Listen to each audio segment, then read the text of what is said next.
very low barrier to entry, which is a common theme throughout a lot of the stuff we've talked about. And this one's super low barrier to entry. I mean, no product, no tech, just skill. You can do this literally from your phone.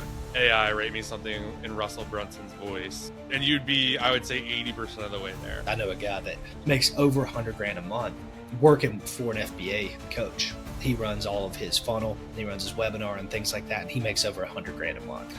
I don't know. I've never been happier than the decision I made to really go content only. I'd be so stressed out right now if I had to do Walmart and just Amazon and kind of navigate these waters. What is up, guys? Welcome back to another episode of the Side Hustle Experiment podcast. What are we doing today? Final episode of the Blueprint series. Unfortunately, this hasn't got as many views as I would have hoped it got, because I feel like this has been our most valuable podcast that we've done and put the most thought into it. But you know what? It'll live on the internet. Maybe it'll get big one day. But today we're talking about freelance jobs, a pretty broad category, but stuff like sales, copywriting, design, editing. You're trading skill for money directly. Probably one of the simplest things to start after you have a skill.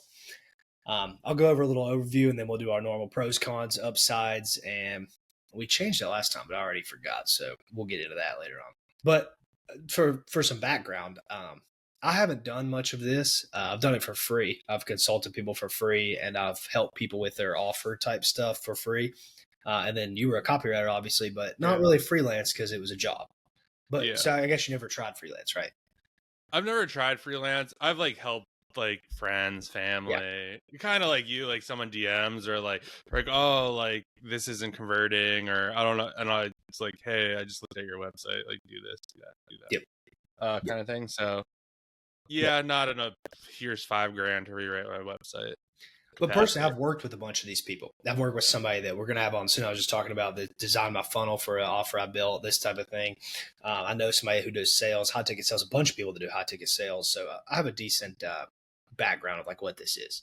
Anyways, some platforms people use: cold outreach on socials, obviously Twitter, Instagram, referrals, word of mouth, which is probably your best option here, Upwork, Fiverr, LinkedIn, and then there's freelance communities, so Facebook groups and things like that.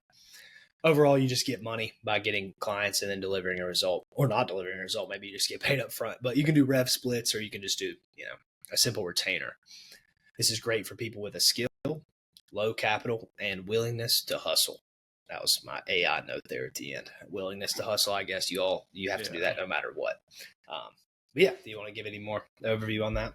Yeah, I think this could be really good if you actually have a 9-to-5 and you have a skill. I was a marketer, so there's a lot that I could have done. I could have done social media consulting. I could have done copyright consulting.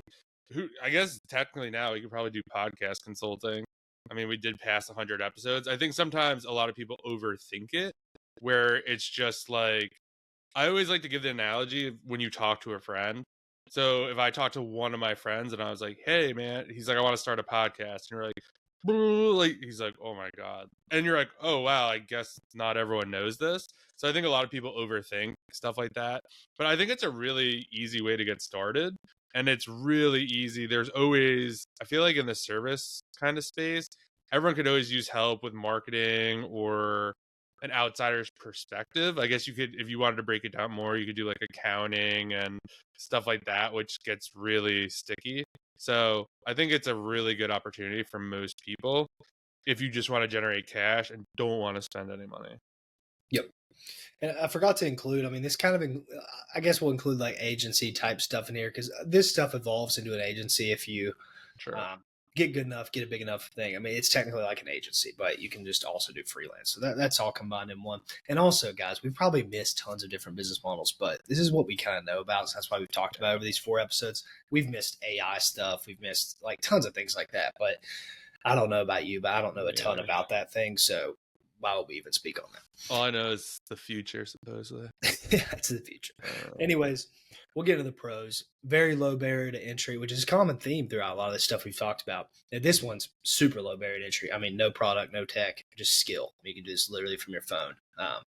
You get cash fast if you negotiate the right way and get paid. You can get paid the second you get the deal closed, or somebody can stiff you. That's another combo. We'll talk about that. No overhead, no inventory, software, or fees. Scalable through price and referrals. So you can start at $500 client. You can move that up to a $5,000 a month client. People do $100,000 a month. You do rev share. I've been watching a lot of Jeremy Haynes recently. He's like marketer. I sent you that video.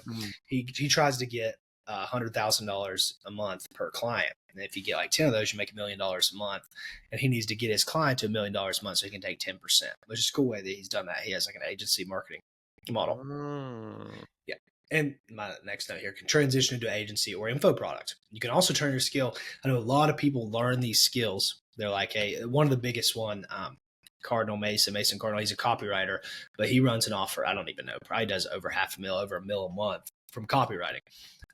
It teaches other people to copyright. So you get that initial skill, you turn into an info product. And not only it's easier to turn into info products. We've talked about the Amazon stuff. Maybe you're really good at selling on Amazon, or maybe you're really good at X business, but none of those skills translate to an info product. That's why you see so many people failing and doing the wrong things, because they don't know any skills to get there. They're just they're like, well, I'm good at Amazon, so I can do that. That's what I thought. It's not the way it works. You need the skills to even start the info business, and a lot of these skills will lead into that. And there's high control. You're not at the mercy of a platform or trends. There's cons, I was going to say, but trends for the most part. AI stuff is, but video editing, sales, copywriting, that stuff's never going to go out of style. That's kind of here to stay for the foreseeable future. But any other pros from you? I think pros would be, at first, I guess kind of con is going to be like you have to hustle, but I think you can get like lots of referrals if you're good and you get repeat business. Like if you launch another offer, you're probably going to go to that guy again because he did a really good job. So I think that is a pro. And I think another pro would be like it's pretty flexible. Like you kind of control the hours or how much you want to work. So I think that could be good. And then another pro I'd probably say is high ticket. Like if you have a $5,000, copywriting thing or a $5,000 funnel or a website redo, I think you don't need many clients for most people, which could be a huge pro. And then another pro, if you're working like a 9 to 5, you might have some access to like for example, something I used to have access to HubSpot. And so you can get access to software that you might not have to buy. You could just kind of use the companies. Not suggesting anyone do that, but that's definitely an option as well. Some cons, and I think there is a lot of cons to this. I'm not. Agree. I've heard lots of negative things about freelance stuff. Like I have experienced negative stuff. So this is, I wouldn't recommend a ton of people to do this unless you have some innate skill that you really love to do. Yeah, you like really love copywriting. You already are a copywriter. You really love sales. You want to get into high ticket sales. If you have to kind of learn the skill, you're not really pumped about it. I don't know if it is the best thing to do. I think there's other ways that you can make money. But anyways, one con, time for money. Your income is tied to your calendar. So you basically have a job. You're just buying yourself a job, or not buying yourself, but getting yourself a job. You must be great at client acquisition. If you can't sell, you don't eat. That's tough. I mean, so no matter what skill you have, you kind of have to be able to sell, especially yourself, to get some of these jobs and clients. Inconsistent income, unless you built, constant outreach systems, or you have the word of mouth, like you said, constant like that. There's no equity or resell at all. You can't sell yourself as a skill. You're the product, and it's hard to scale without changing the model with the team or a higher ticket. I mean, you could scale this up monetarily, but like how many clients can you get without building a big team? Turning it into an agency or info product, it's kind of impossible. And another con that I think is probably the most negative of anything, and why I don't recommend people get into this, is now that the economy is like global, that you can get these people from India, you can get people from China, you can get all these people around the world, and there's AI. How valuable is a really good copywriter? Because is a company going to pay a guy $10,000 to write this really good copy every single month, or pay $3,000 for like 30 copywriters with AI to generate loads of stuff, and you can split test all this stuff? It's kind of a race to the bottom. And it's like this with all of these skills. I think it's called commoditized is when that happens. Like it's just a race to the bottom of like who can charge the cheapest and do like not a shit job and get stuff done, which is really negative. And you can see that now if you get on Fiverr. I was just looking for stuff yesterday on Fiverr, trying to source stuff for whatnot. And it was like these people, like, okay, the top was $100, and then it's like $50, then it's like $7, it's like $4 for what I want. Now, is that going to be the best quality of work? Probably not. But if I hire 10 people for $4 each, I'll probably get better results than the one for 50. It's like that makes it terrible. And what are they doing? How are they even doing that on $4? Well, they're from some foreign country. They can do it in an hour or two, and that's like good money from that. But you can't work for $4 for 2 hours. Like what is that? You might as well just pick up change. So that's a huge negative to me, and why I don't know if it's the best thing to do. If you're in there to learn the skill, that's fine. But if that's the future, you think you're going to do that, you're going to have to get really, really good and get really good word of mouth to you to make a lot of money. I would agree. That's probably one of the biggest cons. Kind of AI. I mean, you could be like, "Hey, I'm doing an offer on how to be a better soccer player or something. AI, rate me something in Russell Brunson's voice. This is my off, right?" And you'd be, I would say, 80% of the way there. And you could probably convert a lot of people just based on that. So I think AI probably is one of the biggest things, especially for copywriting. I would say for design, it's nowhere close to kind of based on playing around with it a little bit. So I think one of the biggest cons as well is you have clients. While obviously that means you have business, I did a lot of client work when I was doing copywriting and marketing, and it's a constant, like, you have to be very clear in the services, right? If you say, I'm going to rewrite your website, right? How many revisions are you doing? Like, you're going back and forth with these people too. Like, you are the expert per se, but they're going to push back on you. You're going to be like, this should be the headline. And they're like, no, but we like this headline. It's too salesy or whatever. So then you have these like constant clash going back and forth with these people. And I think that is probably one of the worst things. And then you're like, all right, we'll do it your way. And then it gets no results. And they're like, well, this guy's an idiot. While that's really not kind of, we sort of this all the time. We used to do this at our agency. It's like, we'll run our copy versus your copy. Our copy always won. And they're like, okay. But it took like a long time to get there. So I think that's a big con. I think for if you're depends on kind of the size you're working with, a lot of these people have terms. So they'll be like, yeah, it's 30 or 60 days before you get paid. So if you start a job, then you finish a job, you could be like 90, 120 days out from getting that money, which could be super annoying. And then you kind of have to be like a collections person, which is annoying. Um, and then you already kind of touched on it, but I just think the amount of cold outreach. I get 10 email or 10 GMs a day. Oh, hey, I want to grow your school community. I don't even have a school community.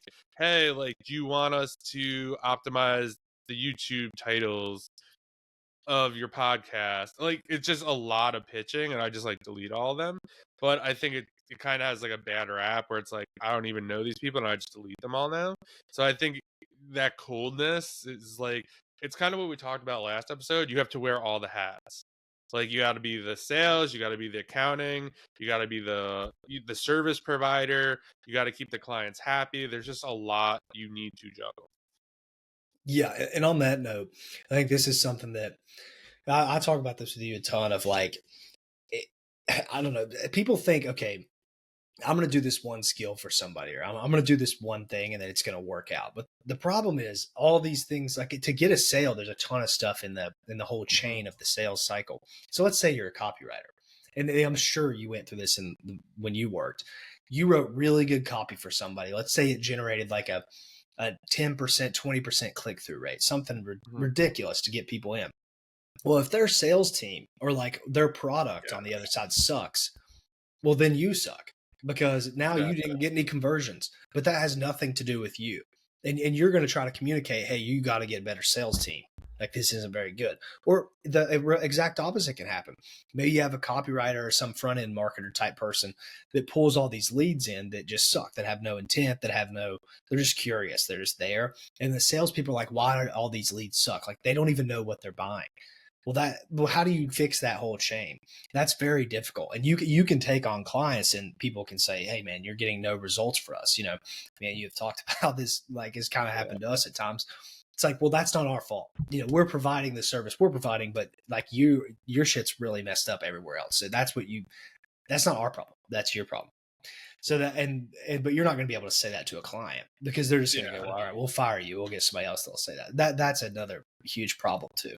I'm glad you brought that up because that's real quick. If you've been thinking about hiring a virtual assistant but don't know where to start, VA Fastlane makes the process dead simple. They just don't throw you a random VA. They actually line up 4 highly qualified candidates based on the skill level you need. Whether it's online arbitrage, wholesale, or whatever business model you're running, they got you covered. Then you interview the ones you like and pick the best fit. No guessing, no generic VAs who don't even know anything about Amazon.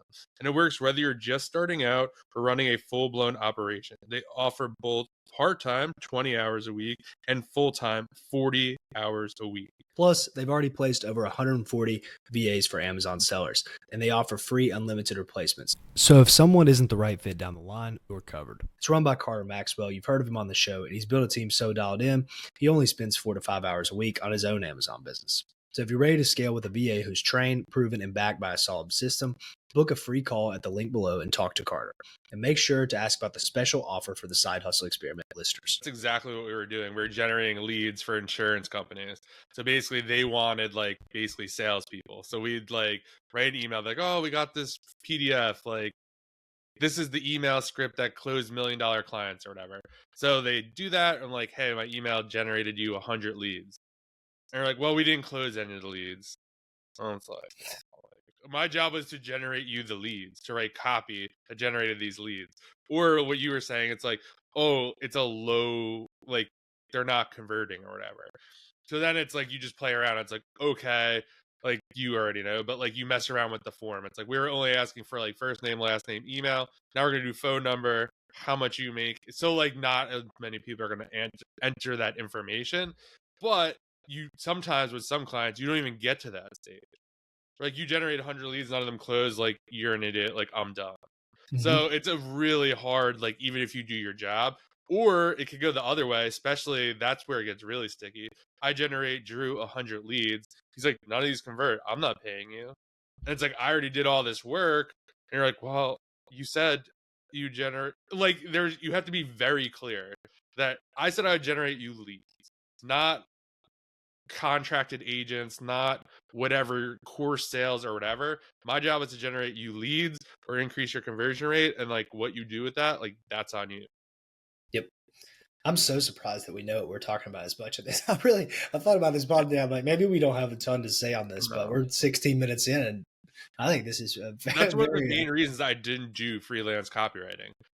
Maybe it was a mistake. I probably would have liked it more if I got I always thought of it as more corporate. This was kind of, when was this? 7 years ago.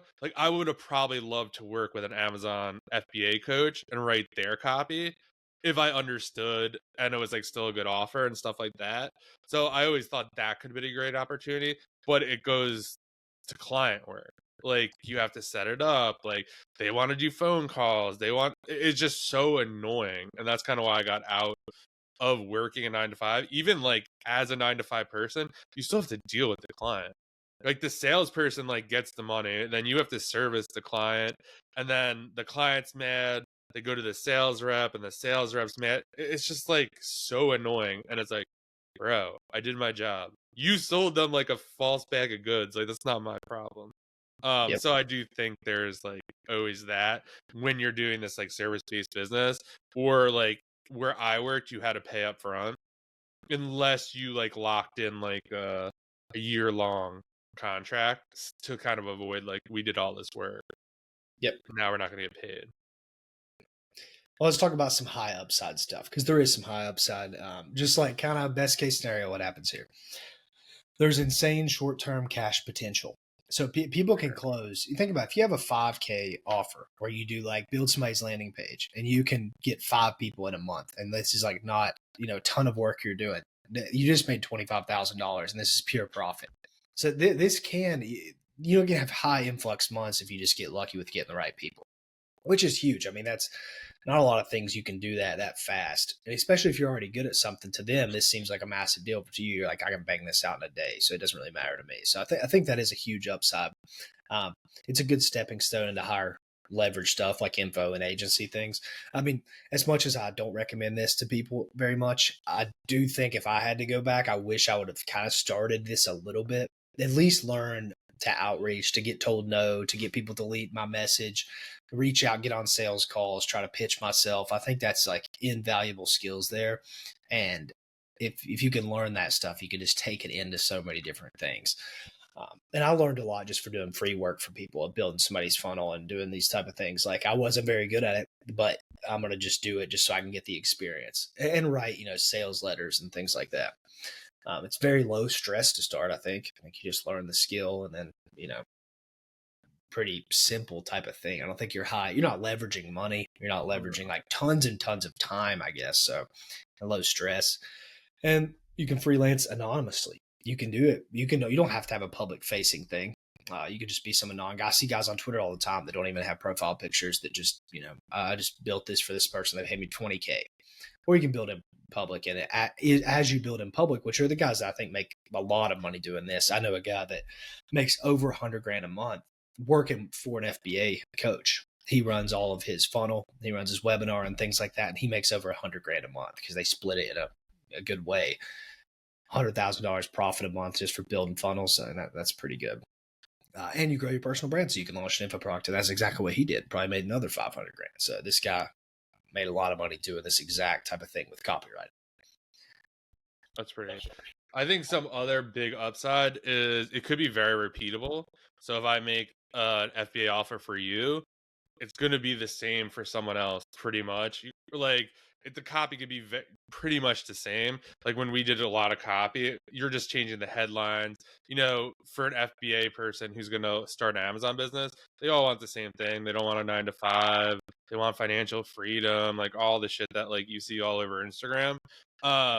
So then you can apply that to Walmart. So like if you get the basics right, it's really, really easy. I think too, if you could get results, I think this is one of the almost a big con as well. If you don't have the proper tracking metrics in place, you are screwed because then it's just this he say, she said, like how many, like what's the conversion? How many people you're sending there? Stuff like that. So I think of a huge upside is if you do have stats. If I said, I helped Drew make $5,000 in profit. I changed his landing page, blah, blah, blah, blah. If they know who you are, it's really easy. Like if you have some sort of results before or after, here's his website then, here's his website now, here's the results. It's really easy to pitch stuff like that. And I think a huge upside, which I don't know if this is huge or more of a pro, I would say it's pretty easy to stand out. If you put in some work. Like if someone came to us and was like, hey, I saw like you were using the same thumbnail on your YouTube. Here's 10 thumbnails for 10 different episodes. Like I'm not expecting anyone to do that, but that was like, holy shit. Like whether they're good or not, I'd just be like, oh wow. That's something I could upload to YouTube literally right after this and see, hey, did it get more views?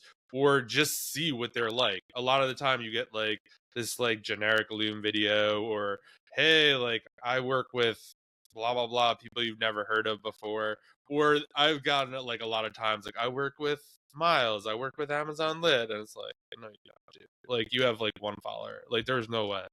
Like stuff like that. So I think it's really easy to stand out and kind of make an impact. Or I'd make a Loom video of like going over your website, be like, dude, like if you just change this stuff. So I think it's really easy to stand out and then to show you do the effort, and it just makes it a little bit more easy. Like you were talking about doing something the other day and you're like, I know all the problems these people have.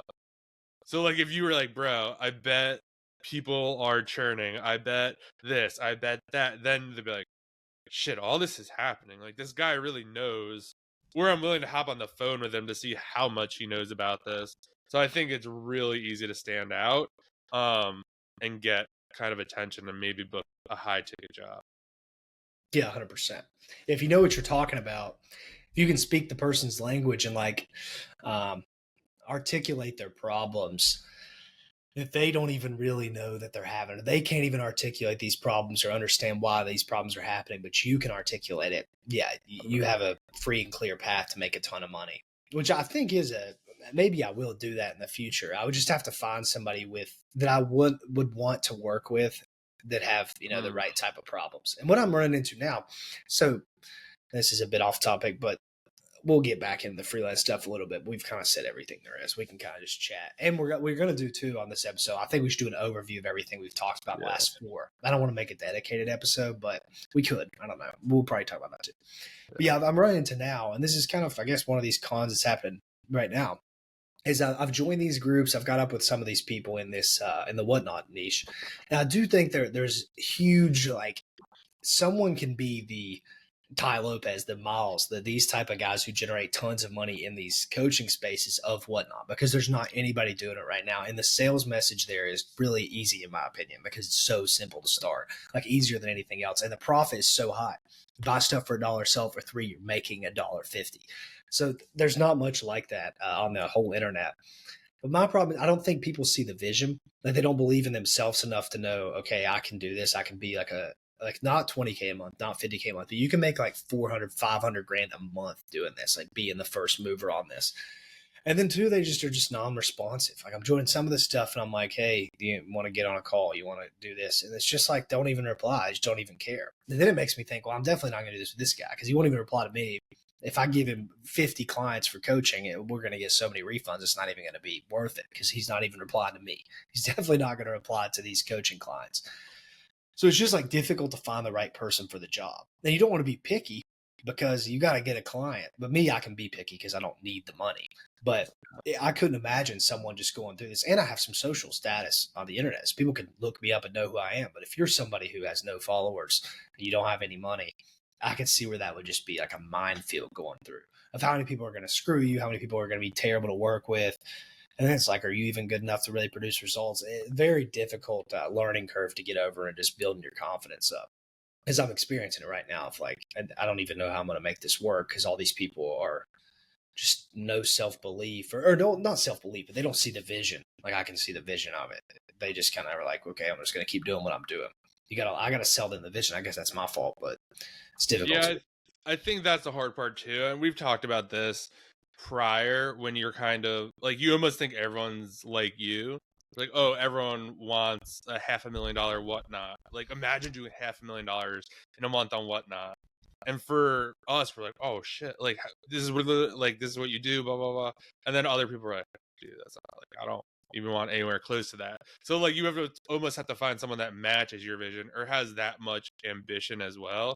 And I think you also run into, I'll just say it, a lot of ego. Like, when you're kind of like, if you were to approach like someone maybe with like an FBA course or something, like, bro, like, you stop selling, like, you don't even know what you're talking, like, you're gonna get like pushback like that. It's like, I know what I'm doing, but meanwhile you could probably blow up their coaching program because, well, yeah, you used to sell, now you don't have to gatekeep anything. Like, it's just a whole different ball game. So I think there's a lot of ego involved. Like, oh, like, this guy shits on Amazon all day on his podcast. Like, I'm not going to work with him. But meanwhile, he could help you greatly. So I think there's a lot of that.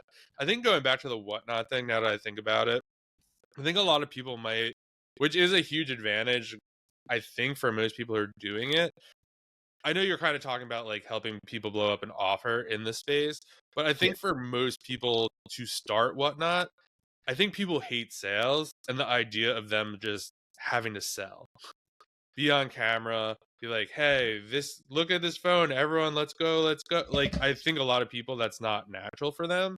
And I know there's like faceless and stuff like that, but like, I think we've kind of come to the conclusion, like, you have to show your face, you have to be like somewhat entertaining, or maybe, yes, you're not showing your face, but you're opening like packs of cards or something. That's just very different. So I think that could be like a big hurdle for some people as well.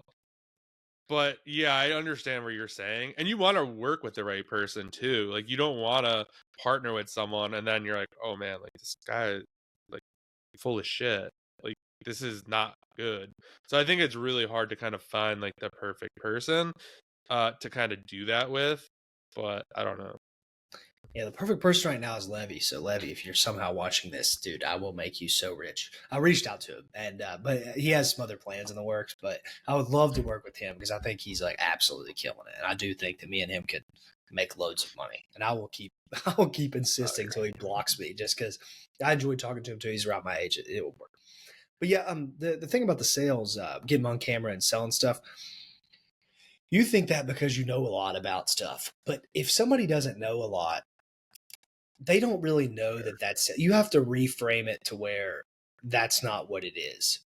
Because whatever you tell people it True. is what they're going to think it is. Let's say someone doesn't really know, like that. That's not sales. Let's just say, hey, you're just talking to people. You know, you're just having fun Mm, on live stream. You can just reframe that, and if someone doesn't really know, they're not going to look at it like that. Now, if I get on a call, let's say I get on a sales call, I'm trying to convince somebody that whatnot's good, join my program.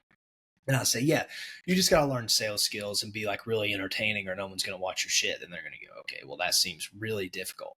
But if I said, it's really like a fun, enjoyable time overall. It's like a family venture almost. You get on there, you just kind of talking to the viewer. You don't really have to hard sell. You can do whatever you want. You can just kind of just chill and just have your product up there. Then they're like, oh, that seems simple. You want to mm, make everything way simpler. Where I mean, you didn't see it as simple because you already know it's not simple. But you yeah. can't let people know that, and their perception of it is reality. So it doesn't really matter if it's simple or not. It's more of what they perceive it as. And this is like that's sure both of our problems. You know, we Yeah. try stuff and we're like, whoa, this is way more difficult than we thought. But if we had no clue how difficult anything was, it'd We be never pretty easy thought to of do stuff because you would just go, I'm not going to quit. This is really easy. I just got to figure it out. But now we're like, okay, this is more difficult. This is going to take a lot more time. And I think that is a huge problem. I heard this one thing. If you think about the past too much, you're depressed. If you think about the future, you have anxiety. If you do too it. much of one of those things, I mean, you just probably think about the future of everything way too much. Of just like, oh, this is going to be difficult. You know, you do it with this pot. Like, oh man, Yeah. what about this episode? It's like, dude, it doesn't even matter. You know, you can't think Yeah. about the future of it's going to cause anxiety. It's just like what's happening right now. It's irrelevant. But I think Yeah. that is our disadvantage because we talk about all this stuff. We talk to all these people. We just have more of a behind the curtain look, which sounds good, but mentally not great. Yeah, I was thinking about that at the gym today. This is like totally off topic, but I was like, man, you're like so skeptical and like negative, and not maybe not in that sense. And I'm just like, I don't know if it's because I just we talk to so many people and you hear a lot of the pros, but you also hear a lot of the cons, maybe not necessarily on the podcast, but you just like get into this space and like I don't know. Sometimes I just like see stuff, and I was like, "There's like I just don't believe that." Like I used to be like, "Oh man, how inspiring to do this much on Amazon or this much at whatnot." Or I'm like, "There's I don't know if that's like really true," and that's like so bad to say because who knows? Maybe they really are doing that, or like you see people and you see numbers and all this other stuff, and you're like, "Ah, dude, like I know you have like 4 partners, so that profit's like cut in four. Like it's still impressive, but like." What most people think is not it's split in four. So I think just you just get very skeptical. And I don't know it's because you're more skeptical. So it's like rubbing off on me. But I am. I think it's been like super helpful though.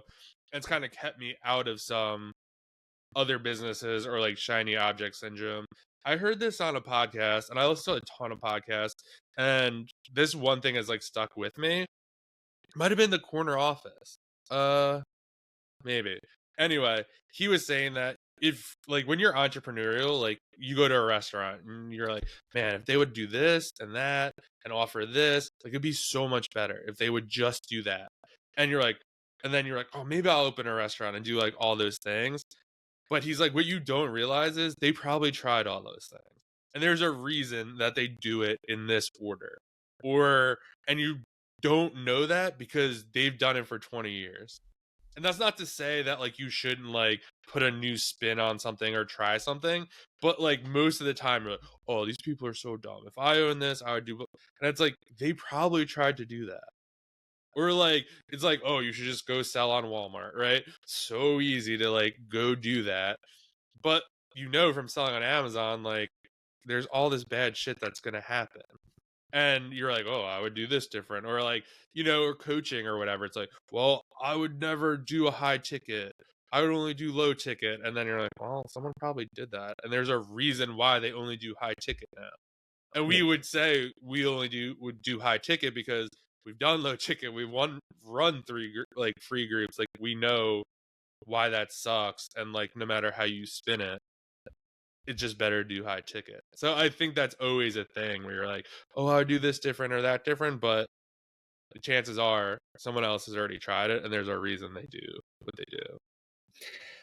Yep. I think funny you thought about that today. I've been thinking about that over the last few weeks of just like how my brain has changed from doing this pod and just trying all these things. It's like I'm definitely not in a better place than when I was at the beginning. So what has went wrong here? Just overall, I don't know what it is. I'm still trying to put a finger on it, but I think for a lot of people, and really, I would take this advice if you are struggling doing anything. Turn off the podcast. Stop watching other podcasts. Stop watching us. Stop following people. Like, just find something you want to do. Find like one guy, one mentor, and just listen to everything and just go do it and just go into it with no other thought other than I'm going to make this work. But I think when you get too many people in your ear, because the problem is when we do this, we do this twice a week, every single week, we're getting so much stuff in our heads nonstop, and we have to be engaged or the podcast won't be good. So we're like talking to these people, learning and like enticed by some of this stuff. I don't know if it's super positive on the brain. I think if me and you sat here and talked every week, it might be different, but maybe long-term it's good for networking. It's good for that type of thing. But I don't know if it's super good for our mental. If we would already have something that's killing it, maybe me and you both making like $100,000 a month or whatever, maybe it'd be a little bit different. And I'm not trying to make excuses either, but I just kind of can see where this is maybe seeping in. It's like we're constantly doing stuff, talking about stuff, but like we never have really a ton of time to just lock in and do something for a long period of time. Like I heard Hormozy say recently, like what's stopping you from going in a cave for 6 months and seeing what you can build and come out? And I'm like, oh, I could never do that. Like, because I have podcast stuff I have to do. I have like relationships outside of this. It's like I couldn't even go into that cave and do that. So if you have the ability to just go into a cave, which is metaphorical, that just means like lock in, get you a small apartment, get an office building and just stay in there, sleep in there. Like all these founder stories, do it for 6 months. What would you come out as? Not watching content every day, but just working every single day. And then you don't have to like learn a bunch of stuff. You just have a direction, a guide that maybe you're following, a mentor you're following, and just do that every single day. There's no way you won't be successful. It's like, it seems pretty simple. 6 months seems like a long time, but it's really not. We're already 7.5 months into the year. So I think about that stuff a lot, dude. I don't know if it's super positive for our mental doing this all the time, but I don't know. I'm not upset. It's just, Yeah, I would say the counter argument to that is I think we're able to skip a lot of steps because we talk to a lot of smart people. So like we could easily be like, you get to talk to someone for an hour, you get an idea like whether or not you'd want to do that business.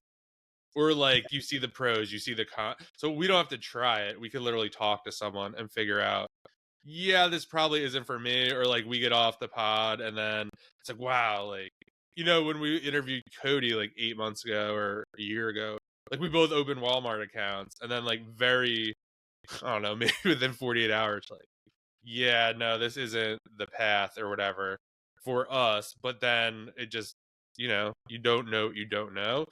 But yeah, I think that is always hard too when we're talking to guests that are like absolutely crushing it and we're just like kind of trying to figure it out. Like we're doing well, but like we're not doing like on that level. And I know eventually, I think that's the hard part. It's like, will you ever? Right? You're always just kind of like, shit, like I've been doing this for 5 years now. Like I had a book business, I had a bulk book business, I did OA, now I'm doing AIP. Like shit, like what is it gonna be for me? And Hermosi recently said something. I think he said he had like 9 failed businesses before he came across Gym Launch.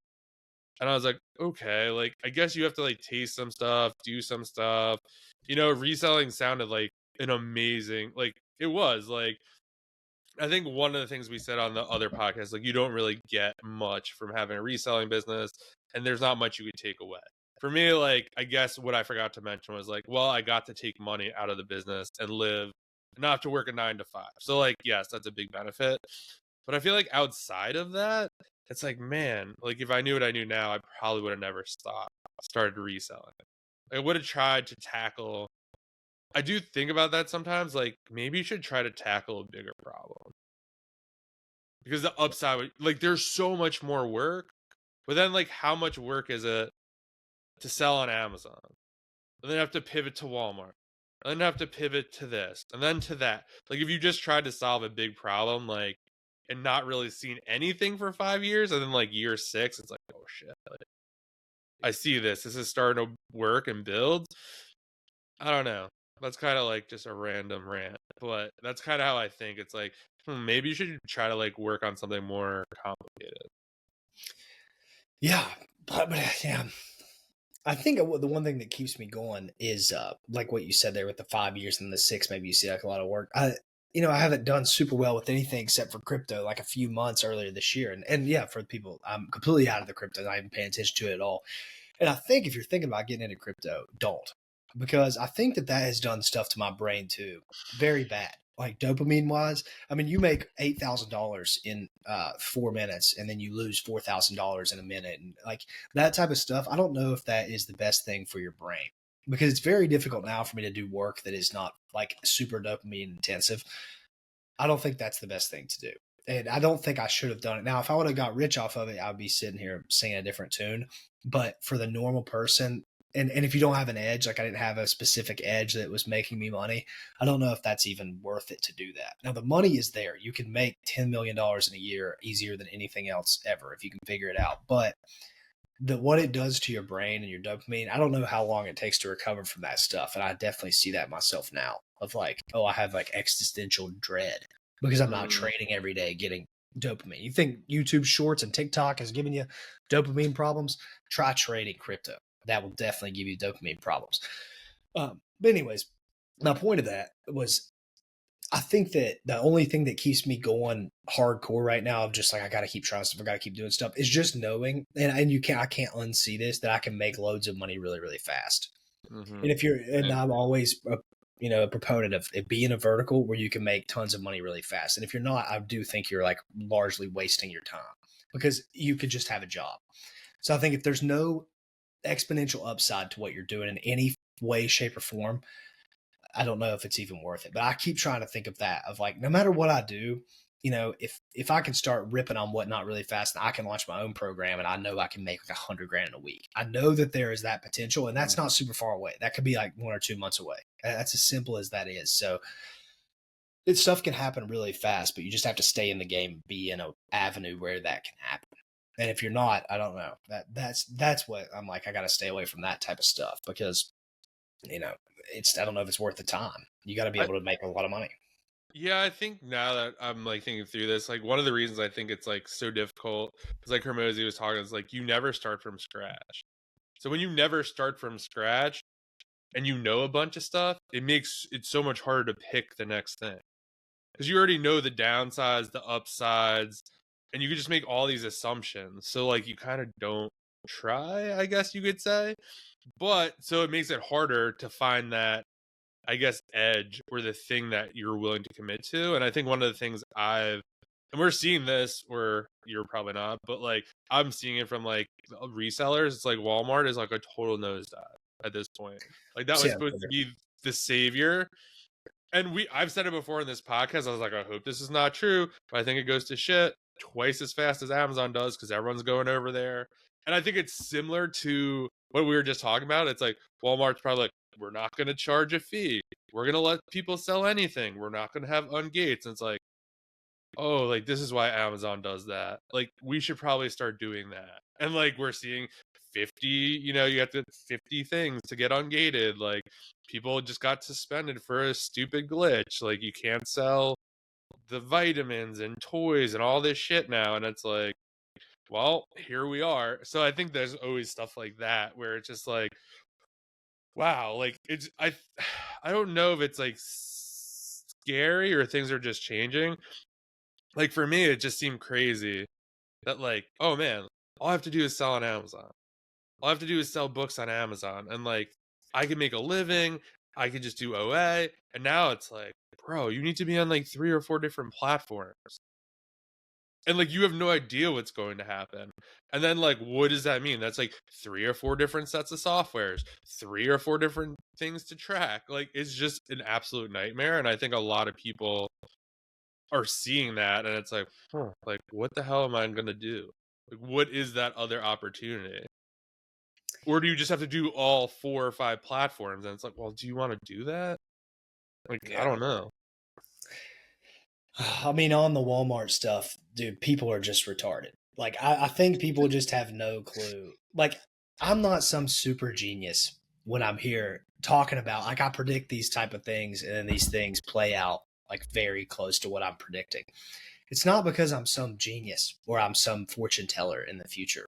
It's because all of these things work on similar patterns in market cycles and the way this, and you could just like reverse the math. And if you're not super invested into what is going on, like you don't have a, your brain's not giving you some incentive to lie to itself, so you're not, harming you don't want to put yourself in fear. So if you're selling on Walmart and I say, hey man, I could see Walmart going like this is probably what's going to happen, and you go, well, I make $5,000 a month from Walmart, there's no way that can happen.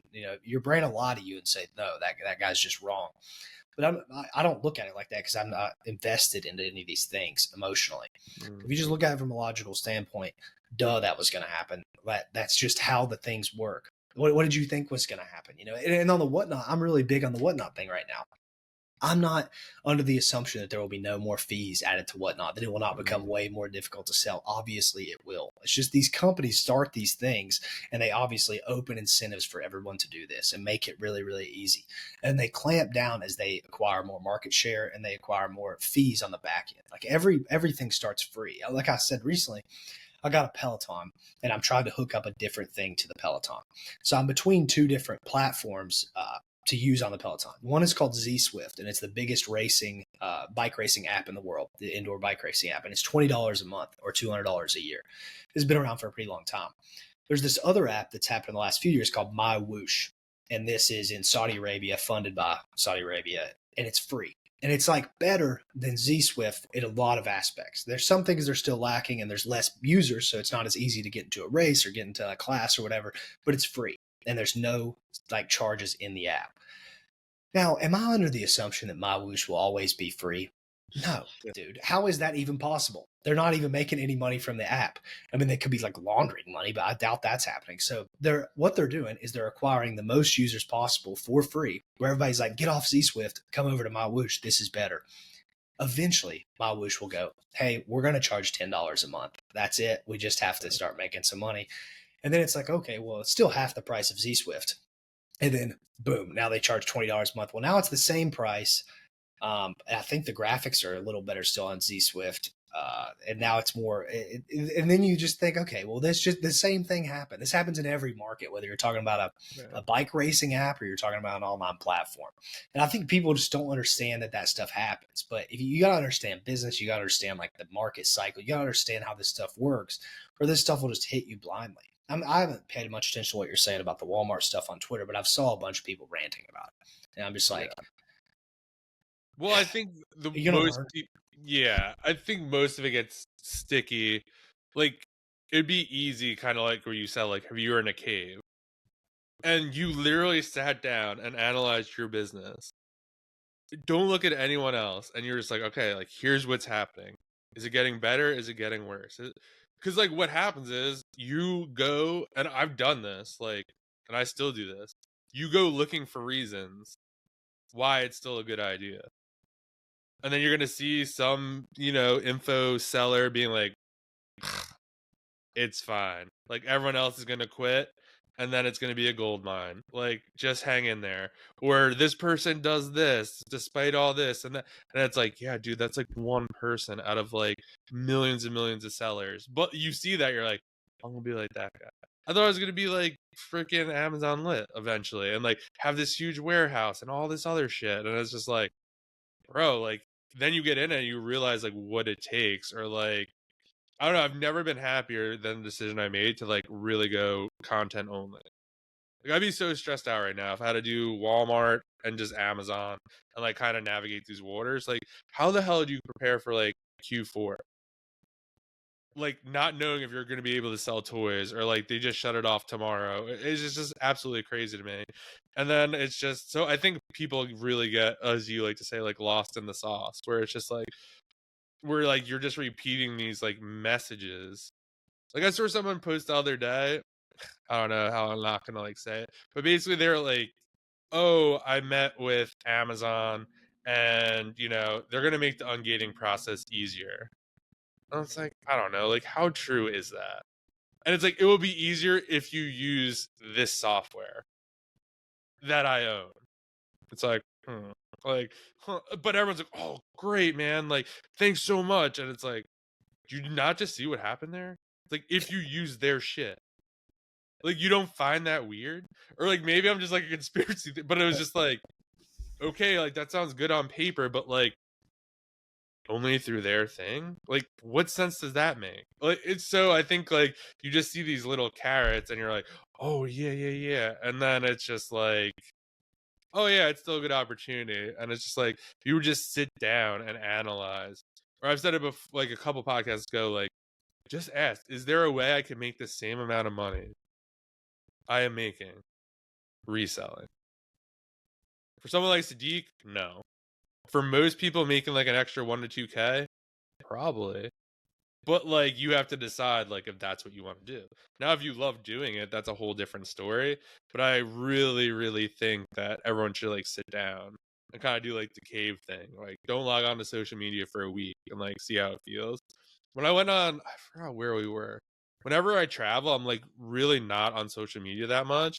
And so it's just so relaxing. It's like, I have no idea what's going on in the world, and it's like amazing. But then you get back and you're like, oh, this is happening, that's happening. But I think getting that clarity is just always hard. I think another thing is like, you just have to realize, and I've realized this too, like you're always gonna have problems.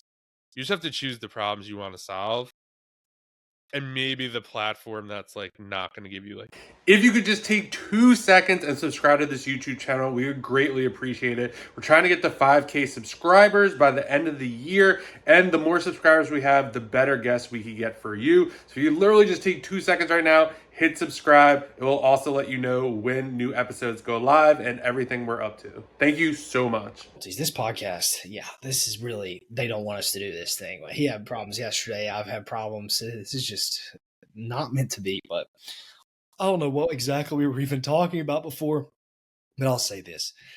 I don't know if it's in your benefit or not to be skeptical like we are. I'm not really sure. I'm still kind of playing with that thought of, is it even like, beneficial to think like we do when it comes to this stuff? I don't I'm know. like Yeah, I don't skeptical know if on it like the hurts us next more or it helps opportunity, us. or Probably very more beneficial bullish to on just like the be influencer hyper program. Oh, I wonder if positive that's over why. the years. I mean, Okay. it can get you wrecked, and it does wreck I'll say people, it, but yeah, I don't know. I was just gonna That's say, only. I think There's no way there's a you got to be huge benefit in positive thinking about the negatively. I opportunity I definitely guess you're think in, that. So and just kind of know positive's the probably pros and helping. So maybe cons, we're not and the best then people on some of just the kind of stuff, know, I but feel like the grass just isn't I don't know. always I'm always greener thinking about that. for some of these other opportunities, and I think it's okay to be skeptical for that kind of stuff.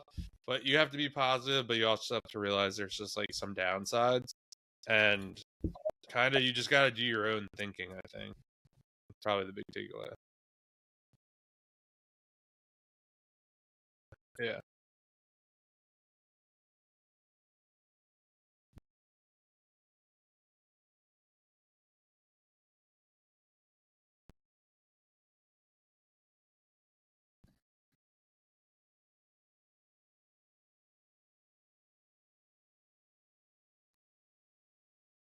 Yeah. Yep. Well, we've got so off topic from the original thing on this is freelance jobs, but we just wanted to kind of rant, and we didn't even really summarize what we think's the best. So maybe we'll have to do that in another episode. Anyways, I think freelance, if you have a specific skill and you want to get started with some, I don't think it's a terrible idea. I just think there are a lot of downsides to it. I think there's better things you could do. And I definitely recommend, if you're going to do this, learn multiple skills, because you're going to have to learn sales no matter what. So definitely focus on that. And then, another congruent skill that you can apply to a business. And most people are trying to look for people with multiple skills. I don't think a lot of businesses are hiring like For just sure. one Yeah, topic I think it's anymore, a great way especially to with AI, generate where some work quick can get done cash faster. So to start that's all something I if have to you say on want, that. And just to leverage your you own probably don't hear skill. about it much if you It watch this definitely podcast because we don't transfers, have people on that really talk into a about this 9 to stuff very 5, often. And it's definitely not a if you hot want to go that topic route as in well. the Amazon niche thing. No one ever really talks about All right, that because guys, it's we're gonna call it super here not the and same before thing. So, this goes down but again. don't So put it out like, of mind because it could be subscribe, something right up your and alley, we'll see you guys especially in if the you're next good at some episode. specific thing. It could be the best thing Peace. for you to go over in that world.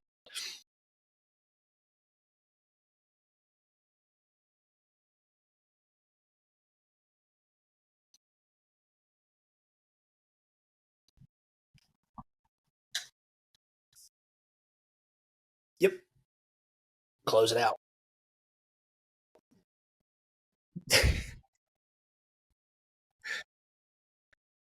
Peace.